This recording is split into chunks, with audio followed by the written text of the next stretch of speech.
I'm Ryan Green. And I'm Zack Taylor. And together we are Commander Social. And this week we're going to talk to you about working for your wins. Everybody's working for their wins now. I knew that was coming. I knew it. All right. But before we do all that, we want to say thank you to the audience out there. Yep. If you're watching this on YouTube, please remember to hit the like button. The subscribe button. And the bell for ring-a-ding notifications.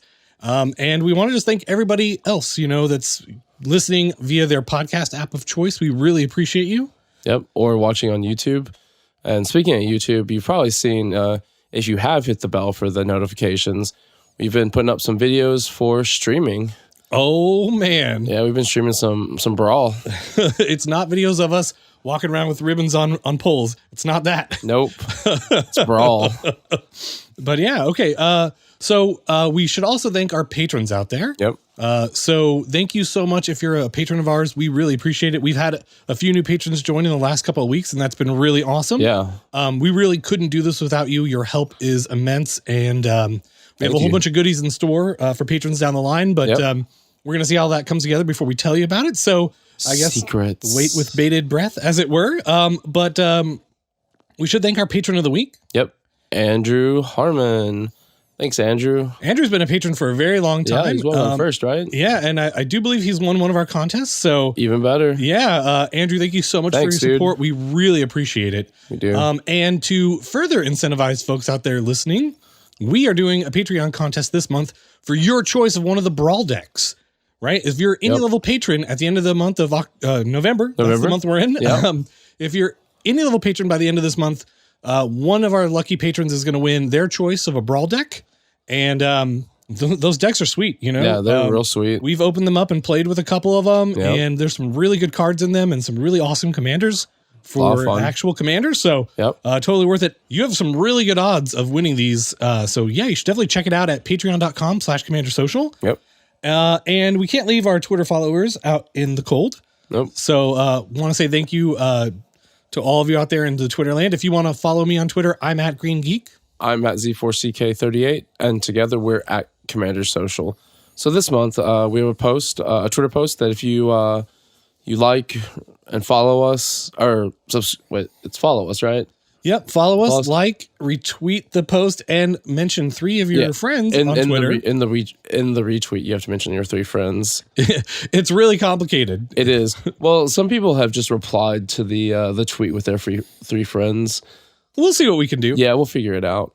But it's for a Kenrith the Returned King. It was the Throne of Eldraine buy box promo. Yeah, it's for the foil version. Yep. The buy box promo. The special version. Yep. So that could be yours. So also this month, we're doing something called Movember, where Ryan and I have both pledged to grow mustaches. Yeah, if you're watching this on video, you can see how scruffy I am here. Yeah. I haven't done the first shave yet. I'm still trying to decide what I want the facial hair to look like, if it's going to be a mustache or full beard or maybe a flavor saver here. The possibilities are limitless. I liked when you did the thing where it was like the one, like the kind of redneck one. Like the motorcycle biker kind of thing, yeah. And if you could have it like come down your neck like that. Like I've seen something like that. Mine's going to basically look like, how it usually looks. But we're not only that, growing the facial hair, that's pretty easy, right? That comes naturally to me. But the other thing we're doing is we're each walking 60 miles for Men's Health this month. And that's been a little bit harder for some of us.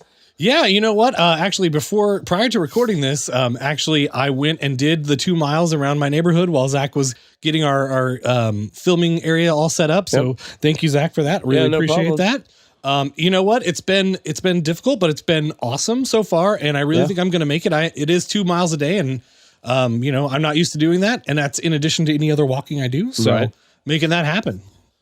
Yep. I'm a little behind because I've been a little bit under the weather, but I fully intend to catch up. And honestly, after that 2 miles, it just feels so good. I feel like I've done something good. I mean, not just because I said I would, but also just because I don't know, I feel healthy. I take that shower and I'm just like, yeah. Yeah. And you know what? I'm listening to a whole lot more podcasts this month. So that's pretty sweet too. I'm listening to hours. Just hours. Just on repeat. Yeah, just on repeat. All I hear is Ryan's voice. No, I'm just kidding. So, Zach, what's been going on in your personal life, man? not a whole lot, man. Like I said, I've been a little bit under the weather, so I've been recovering from that. So my voice sounds a little scratchy. Sorry about that, guys, folks, peoples, everyone's. I'm doing my best. But like I said, we streamed Brawl last night. That was a whole lot of fun. Some of our patrons, Chris Von Doom came, and Joe Hoffman came. Yep. And it was a blast. Like, it's a lot of fun hanging out with those guys, and little smack talk.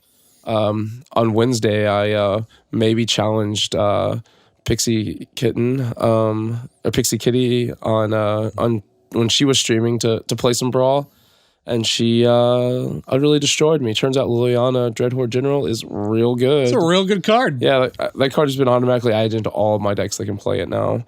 But after that, after Ryan and I streamed, I ended up playing Alex Kessler from Masters of Modern on Brawl on like Direct Challenge, and it was pretty good. I managed to win both games, surprisingly. I played my Yarick deck and I played my Sir Conrad deck, and I didn't even cast Sir Conrad.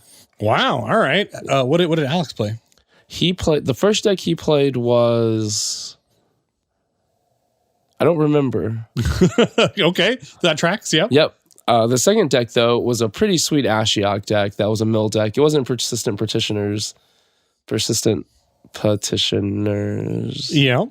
It was Ashiok, and then he had like a turn 2 Drowned Secrets, and he had that fairy that does the things. But I managed to win. The first one was Soren.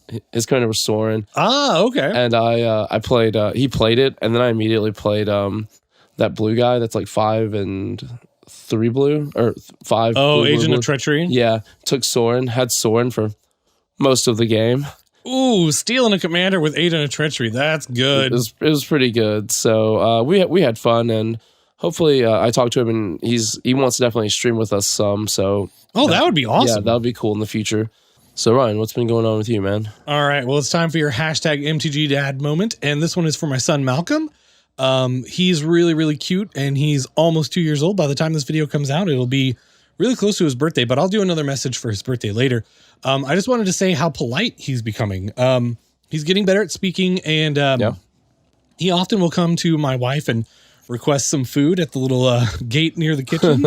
And, she'll hand him like a pouch of fruits and vegetables, and he'll say, thank you. Like, it is so cute the way he says it. It's, I don't know. It's very, like, you can tell he's like actually happy. Like, he's actually grateful that she gave him something. And I don't know. It's just like when you hear it, it just kind of melts your heart a little bit. That is cute. So Malcolm, this one's for you, buddy. Keep up being polite. I thought it was super cute tonight that he put himself to bed. Oh, he was so tired tonight. Yeah. Oh my goodness. He was like, yep, I'm in bed now. I was like, okay, do you want to brush your teeth? He was like, no. And I was like, okay, we can brush him here in bed. Like that happened. Was he just like laying there and you were just like, with a toothbrush? Yep. That's cute. Good kid. All right. Okay. So now it's time to do that thing that we do every episode, which is thank one Mr. Mike Condon. Thank you so much for all of your help and being behind the scenes, all of your audio engineering prowess. And we want to especially thank you this episode for your maple tree taps. I definitely appreciate those. Can't get syrup without them. It's true. I put one in a pine tree and I get any syrup. It was weird. Yeah, they're made for maple trees, I suppose. But Can confirm. So that's going to move us right on into a section we like to call Commander Rules. All right, so in Commander Rules, we like to take a deep dive into the comprehensive rules of Magic the Gathering. So this week's rule is 500.1. You're not going to stump me this week, dude. I'm going to get it. All right, I think you will. Okay, so 500.1 says, a turn consists of 5 phases in this order. Beginning, pre-combat main, combat, post-combat main, and ending. Each of these phases takes place every turn, even if nothing happens during that phase. The beginning, combat, and end phases are further broken down into steps, which proceed in order. And that's the rule. I didn't know that they had put untap, upkeep, draw into, they combine those into beginning. Right? Yeah. And so that's there's a difference between a phase and a step. Oh, so that's why I thought it was like pretty cool. So like, like untap, upkeep, and draw. Those are all in the beginning phase, and those are separate steps within the phase. Okay. Yeah. So I just thought that was really interesting because like seeing it broken down versus phase versus step, and the fact that it happens every turn, even if nothing happens. So like combat always happens, even if there's no creatures. Right. So just something to keep in mind. Like, what do you think about that? I think it's good. Keeps things in order.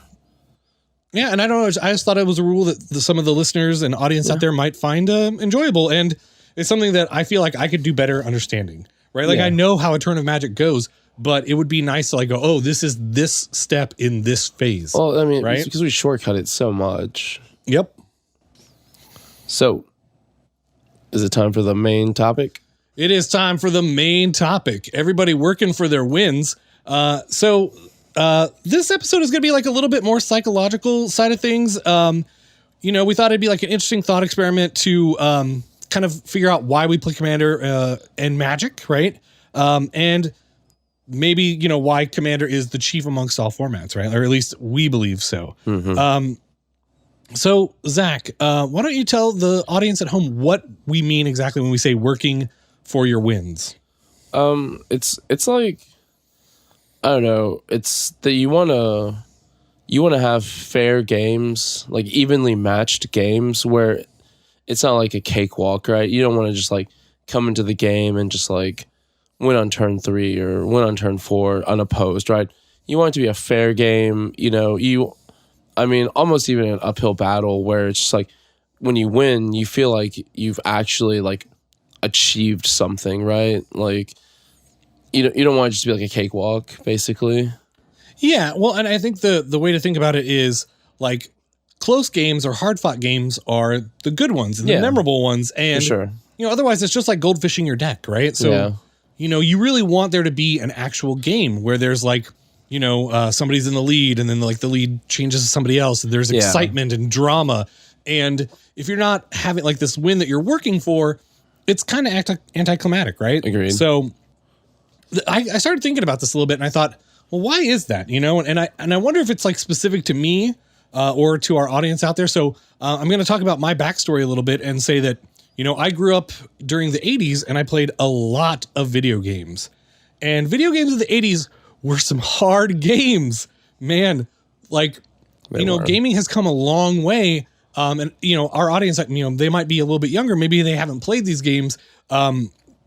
So I kind of wanted to like talk a little bit about some of them. So I'm not going to go deep into them, but like the games I'm talking about are like from the original Nintendo Entertainment System. Yep. Right, we're talking about Super Mario Brothers, Zelda, Mega Man, Metroid, and Ghosts and Goblins. That last one. That's a deep cut, bro. The game, I never played it, but I heard it was super hard. That game is ridiculously hard. And so I thought, you know, maybe part of the reason I like working for my wins in Magic and specifically the Commander format is because I grew up playing these games. So many of my formative experiences were these hard, like bash your head against a brick wall, like, you know, frustrating, learn until it's muscle memory video games, right? Right.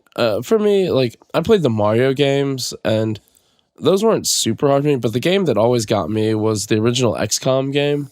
It's it's turn-based, so it's kind of like Final Fantasy Tactics, which that's a pretty hard game. I love Final Fantasy Tactics. That's like one of my favorites of all time. I love tactics-based games, but this thing, it was like you'd land your ship and you'd have to find the aliens and then you'd have to like try to capture them. And the thing was, if one of your guys got killed or if you killed an alien, you had to drag them back to the ship.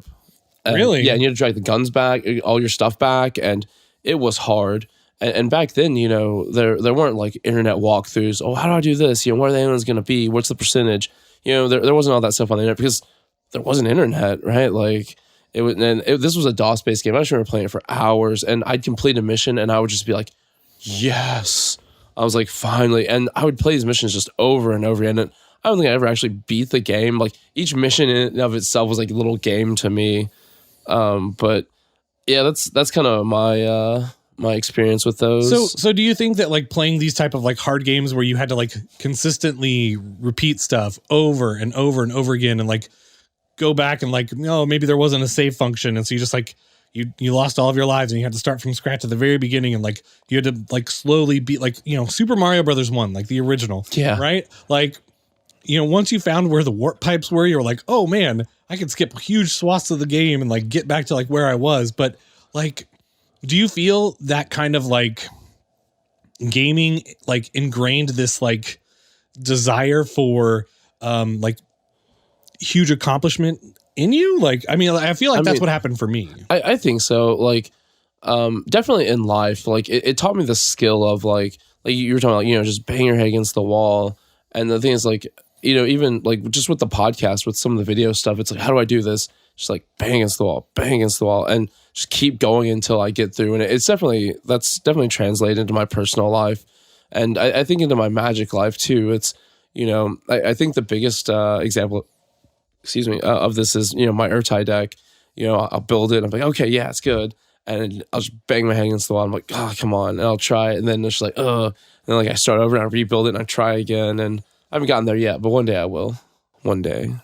All right. Okay. You know what? So I think we both have kind of a shared experience there. Yeah. Audience at home, we're really interested if like you grew up during this time or if you grew up in a different time. Do you still find that you really want to have that satisfying win that, really you had to work a lot for? Like, or is a win, right? Like, in my opinion, I think not all wins are created equal. I agree. Like sometimes when I win and there's like not a lot of resistance, it doesn't feel like a very satisfying win. Yeah, it's just like some of these phone games that I used to play a bunch. It's just like, oh yeah, yep, I won, cool, whatever, moving on. Like I don't feel any sense of, like you said, like achievement or like I've done something good or like used my time wisely even. All right, okay, so that brings us to our next segment here, which is why do we like working for a win, right? Me personally, I remember this time when I was a kid, and I'm going to go back to video games a little bit here. There is going to be more Magic here in a little bit, but there was a game on the original Nintendo Entertainment System called Final Fantasy, and I remember when I finally, see what I did there? Finally. Beat the game, and it was a long, long game. Yeah, it was. And it did have a save system, and but there were multiple times that like the game would get erased, and I had to start over from scratch, accidents or whatever. And I remember when I finally beat that game, I had such a feeling of accomplishment. I took a selfie with a proto selfie. Yeah, with the a Polaroid, right? And if any of y'all out there don't know what a Polaroid camera is, it's a camera that you take the picture and it like prints the picture out and gives it a physical copy to you. Those are right coming there. back. Are they? Yeah, I think my niece has one. Okay, cool. But so I had my parents like take a picture of me standing next to the credit screen of Final Fantasy to like prove that I'd beaten it. Like there was this feeling of euphoria, like, yes, I did it. Like awesome. it's kind of like how, like we'll say like, we got there, it's this like celebratory like feeling. And I remember having those moments as a kid with these video games. And a lot of that like translates kind of to me, like when I'm playing Magic, like when I win that game where I was at one life and I had to claw and I had to dig and I find that one answer that I really needed. And then I come back and like come from behind and win the game. Those are the ones that feel the best, and those are the ones that I remember. Yep. Do you still have that Polaroid? Probably somewhere. I should see. That'd be cool. We put it on the video if you can find it. Oh, that's probably not going to happen. We have to find a scanner. Yeah, for me, my experience like that, I didn't really get super into video gaming until like my post-college years, and I think the one memory, I don't know why this stands out so much. I played Gears of War a lot on Xbox. I guess it was. Oh yeah, that was those like big bulky dudes, like cover fire shooters, like. Yeah, and so like I remember there was kind of like a counter, and on the other side of the counter was a guy with like a Gatling gun, and then two dudes covering him. And what I do was like jump the counter, because that's how the game works: is you jumped over things and you ran. So I had to jump over things, kind of duck, get both these guys and the Gatling gun guy. And I played it for hours and hours. I just couldn't do it. I just died every time. I remember being so mad. And then like I had to like chill for a couple of days and then come back to it. And then finally I got it. I just remember thinking, oh my gosh, like thank God I finally got it. And I think that kind of, that moves us into the next week, how that applies to Magic, and that it's like, it's kind of like a little bit of a puzzle, it's like, the first time I did it, I juke this way and kind of like try to come around, or, I go this way and try to come around. And Magic's like that too. It's like they have different approaches you take to try to win the game. All right. Yeah. Okay. So that does like bring us nicely in, Mr. Segway Man, into how does this apply to Magic? So a disclaimer here for the next bit.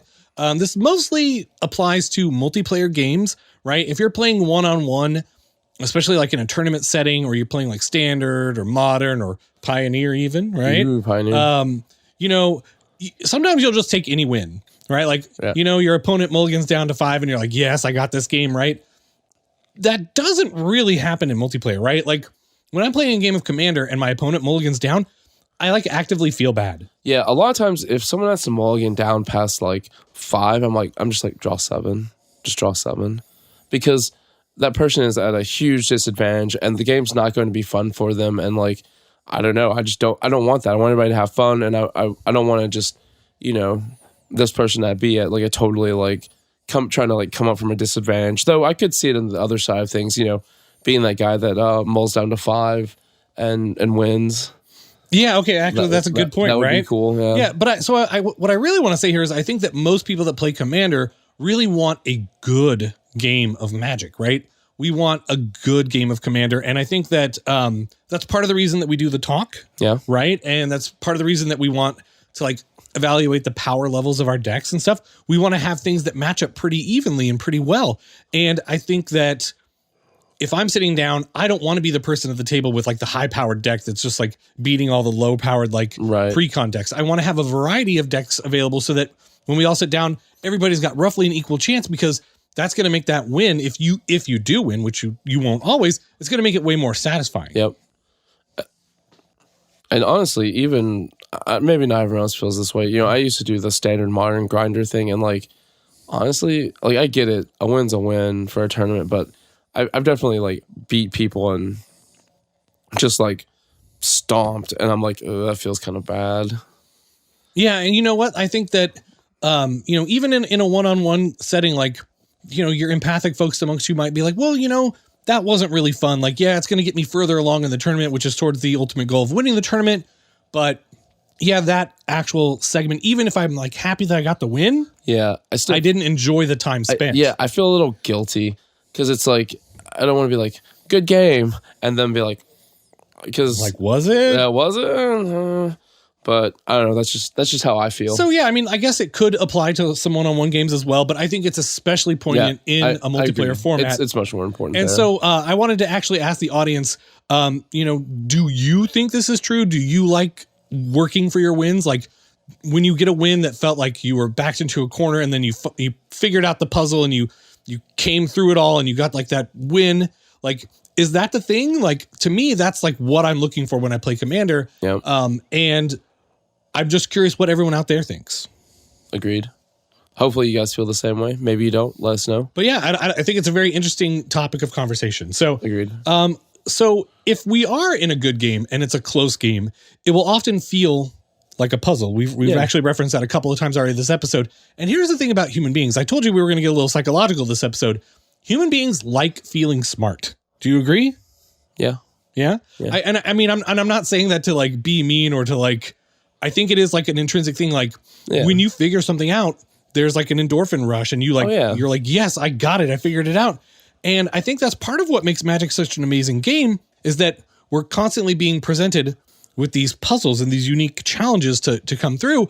And having these puzzles to solve, and when you finally do get the solution, like, to me, that's like the ultimate. And like, you had to work really hard for it, right? And that makes it mean all that much more.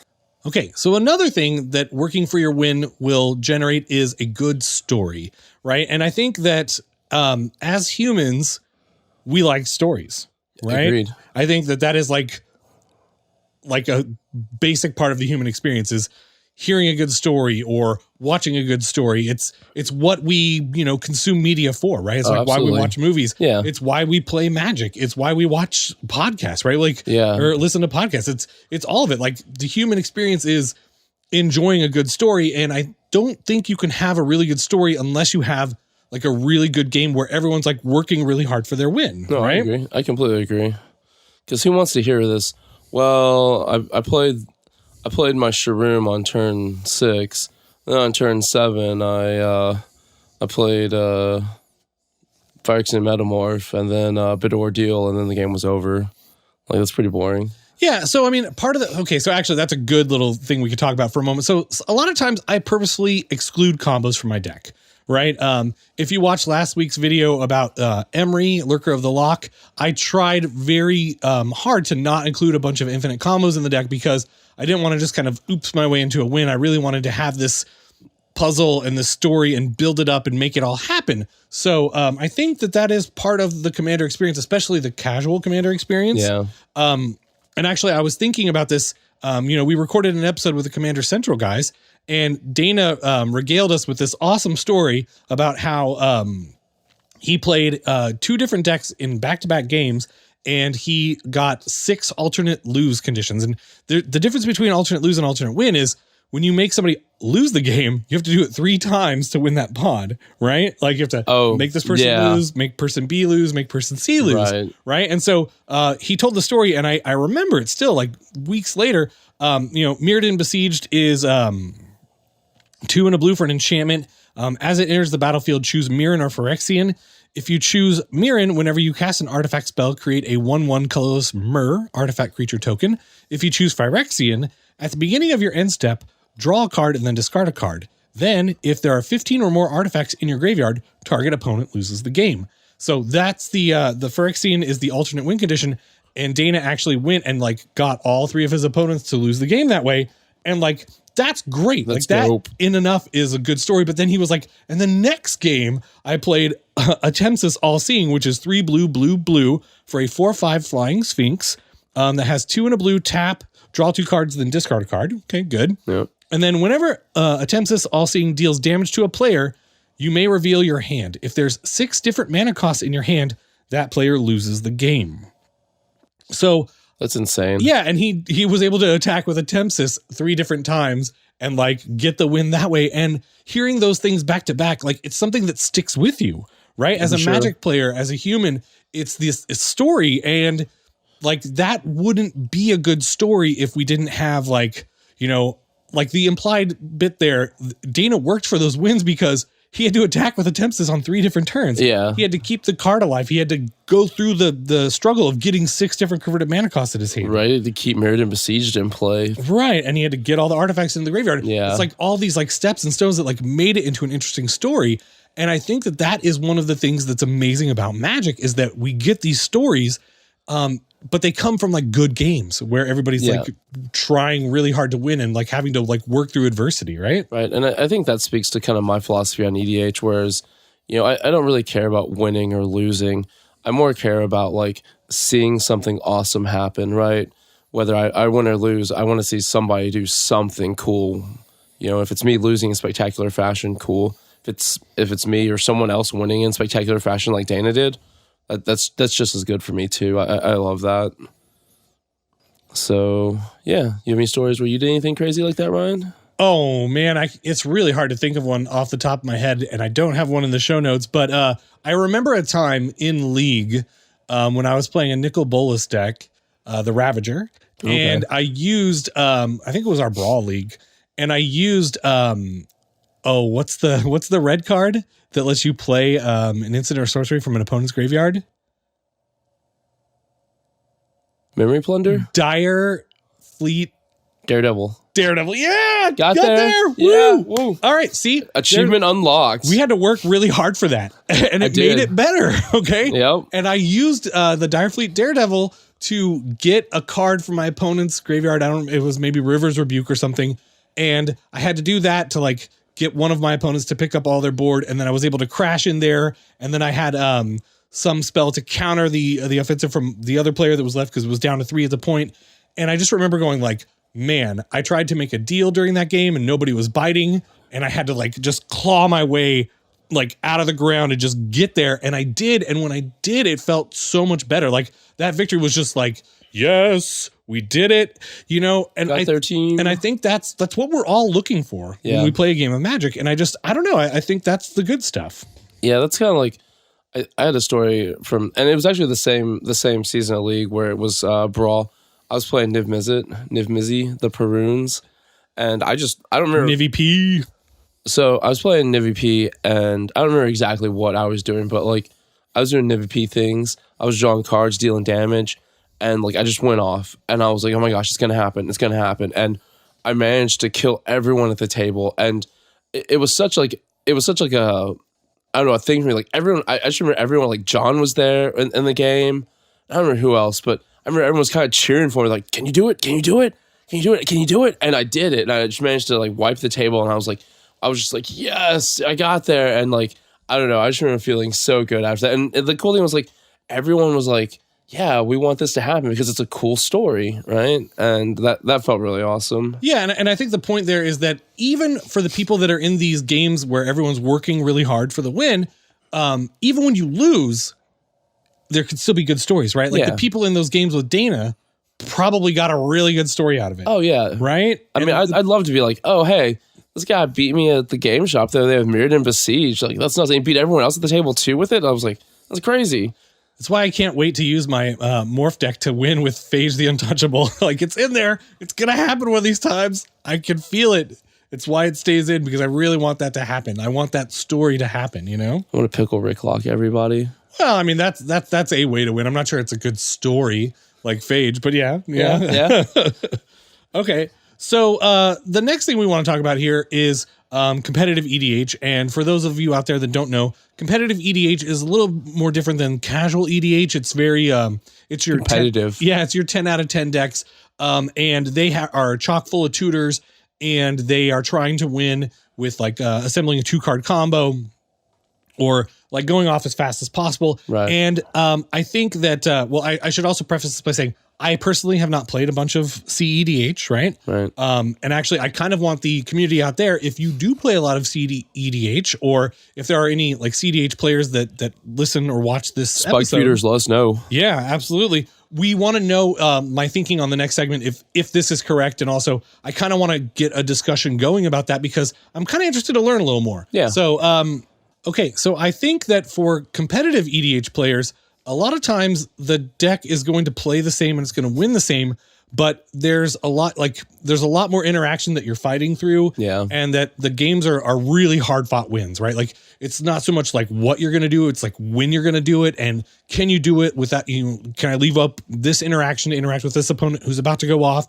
And, I get this like picture in my head of like, like gunslingers in the middle of like an old Western town, like with their hands on their hips, and like, blah, blah, blah, like waiting for the other guy to twitch first. And like, I get that feeling about CEDH, and I think that those are going to be good stories. And even if the games aren't super long and they're not like super grindy, or like, big giant things are happening, I think that there's a lot of like really like super fast, like judo type, like I think interaction. I think about like running through like one of these like dungeons, right? Where there's like a moat here, and there's arrows shooting across. And there's a fire trap. Yeah, exactly. And there's some lava, and it's just like, oh my gosh, this guy holding Pact of Negation. Like, what am I going to do about that? Am I holding 3 up in case somebody's got mana leak? Just like having to think through all of those situations. Like, I'm going to feign Vampiric Tutor at the end of their turn, knowing that it's going to get countered because I have Green Sun Zenith, and I'm going to go, do this. And right? Yeah, like I think there's a lot of thought that has to go into these CEDH games. And maybe I'm wrong, but I feel like it's true. That you've got to, worry about your opponents and all that. And I don't know. That seems like it could be a really gratifying thing. Like, but we definitely want to know more about that. That's not our area of expertise. We're obviously more casual, but yeah. But so if you're out there and you play CEDH, and you want to like inform us, or like maybe let us know like where a good place to start is. I think it's something that I'm interested in, and I want to know, like, do you feel like you work for your wins? Because I feel like that's what happens in CEDH. Oh, yeah, I feel like they work way harder than us. Yeah, and I think like that might be an interesting like aspect of that. So CEDHers out there, like, holler back, right? So I think one of the things about working for the wins and having these epic games and getting these stories is we all want decks of similar power levels, right? And we don't want games to just be a cakewalk, right? Like, we don't want to play like, goldfishing a deck is fun, but it's not the same as like experiencing a game. I mean, I don't know about you, but I like cakewalks. I like cake. I mean, I like cake. I'm not going to lie. Yeah, love me some cake. But here's the deal. Eating a cake's not a good story. It's true. Right? I mean, like, this is why we have the talk, right? Yeah. Like, at the beginning of a game, we sit down, we talk about the power levels of our deck, like what kind of things we're looking for in the game, how our deck generally tends to win, what our expectations are, and that social contract or rule zero thing adds to this idea of like, okay, everybody's going to be like a little bit more able to work for their win. Yep. Right. Like it's going to set the stage and hopefully bring everybody to like equal footing. Yeah, exactly. That's what it's really about, is the equal footing, right? Because you're not going to have a fair game where everyone has a fair chance to do something cool if, you know, I'm playing Yawgmoth, Ryan's playing, I don't know, Gonti, Lord of Luxury. Yeah, super expensive, crazy deck, you know, same as mine. And then the other two players are playing like precons, right? That's not fun for anybody. And winning that feels hollow. Yeah, and you know what? It's part of the reason why we do League all the time, right? Because it puts everyone on an equal footing and everybody gets the same amount of resources to upgrade their deck. And I think that it makes for this more even playing field that generates these good stories and generates these wins that you had to work really hard for. Yeah, and I think that's why both of our stories came from League. You know what? That's a really good point that I didn't even think about that. Good job. All Thanks. Got there. So a couple of last points here. Working for the win is part of the reason why I personally don't play a ton of tutors. I do play some. I tend to usually play more narrow ones. Like I have a play set of demonic tutors. They're not in any decks currently. It'd be easy to put them in there. I might. And you know what? Maybe I'll make a CEDH deck so I have a place for some of these. Yeah. But I don't want my deck to play the same every time because I want the puzzles that get put in front of me to be novel and unique. And I don't want to just be like, oh, well, I have 18 tutors in my deck, so it's like it's going to play the same. But I think that if I was in a CEDH game, that might be different. Yeah. Right? Like I think that there's a different puzzle that's happening, and it's a puzzle with like unknown pieces. And so I'm actually really intrigued about that. But I think that when I do play tutors, I tend to try and play more narrow ones. Yeah. And I mean, I do like a good tutor, like a trinket mage to go get like a Sensei's Divine Top. Like that's a thing I like. That's legit, yeah. But I think that Sensei's Divine Top never hurt nobody. But I mean, I think that's why I try to like impose some restrictions on myself, is that I want those wins to feel like I earned them, Right. And that's why I know Ryan doesn't play combos. I still play combos because I've just always loved combos. But I don't play a lot of tutors. I'll play narrow tutors, like you said, for, Sensei's Divine Top, like, things like that, but not for like combo specific pieces. Because to me, part of putting the puzzle together is be like, and these are always alternate win conditions for me, but it's like, if I can put this like 3 or 4 6-piece combo together. KFC 7-piece combo? Yeah, Andy Bentley. To me, that's like, I put the puzzles together and I did it and it's awesome. And I never go off, like these puzzles never come together and like turn like 6, or they never come together really ever. But sometimes they do, and sometimes it feels great. You're not wrong. Yeah. So another thing that I think part of the, we're kind of diving into the psychological thing. And it's like one of my known characteristics is I like to play with OPC. Up in the hizzy. Other people's cards, right? I really like playing with other people's cards. And part of this was, I was like, well, why do I like doing that? And I think a big part of it is it makes this puzzle more different every time, right? Because every time I play with a deck that's using other people's cards, it's different every time I play because they're playing other different decks. And I think that the wins are harder to work for a little bit sometimes. I mean, not always. Like sometimes you just get to like take somebody's insurrection and just win, right? Like that can happen too. Yeah. But I think in general, it's this idea of like making the puzzle like a little bit more complex, like the degree of difficulty just like a little bit more. And it also like widens the options, right? So to me, that's part of the reason I like playing with other people's cards, because it's more satisfying when I'm able to like cobble together a win out of like the other stuff that's randomly around me. Well, another thing, I feel like MacGyver. Yeah, get that electrical tape or duct tape? I forget. Oh man, I love that show. Yeah, I was actually thinking about this, the OPC thing, when I was looking over the show notes, and something else that I think that does. And I don't know if this may be subconscious for you when you do it, but it's also a way, because you're winning with other people's cards, right? That means your deck is only as powerful as those around you. That's a good point. And that means that's a fairness. That's a leveling of the playing field, right? If you can only be as powerful as those around you, then you're level, and I think that makes those wins, better for stories. Yeah, absolutely. I mean, I think that Jason Alt would say that's definitely a very 75% thing to do, right? Yeah, for sure. So I agree. I think that is, I mean, I don't know if it's consciously part of it, but I mean, maybe it is now. Yeah. But yeah, I think that, I've kind of dived into my psyche a little bit this episode and yours as well. And listeners and viewers out there, did you do the same? Yeah. Has this made you think about like how you like to play a game of Magic, like how you like to win? Do you have good stories from games that were really hard fought? Yeah. We'd love to hear some stories from you. So please hit us up on Twitter or in the comments on the YouTube video. We'd really appreciate it. Yep. So that brings us to the end of the episode. Thanks for watching. Thanks for getting this far. We really appreciate it. Special thanks to our super patrons. You can check us out at patreon.com/commandersocial and join at the Your Name in Lights tier if you want to be here as well. If you want to find us on Twitter, I'm at Z4CK38. I'm at Green Geek. And together we're at Commander Social. So this is Ryan and Zack saying, keep it social.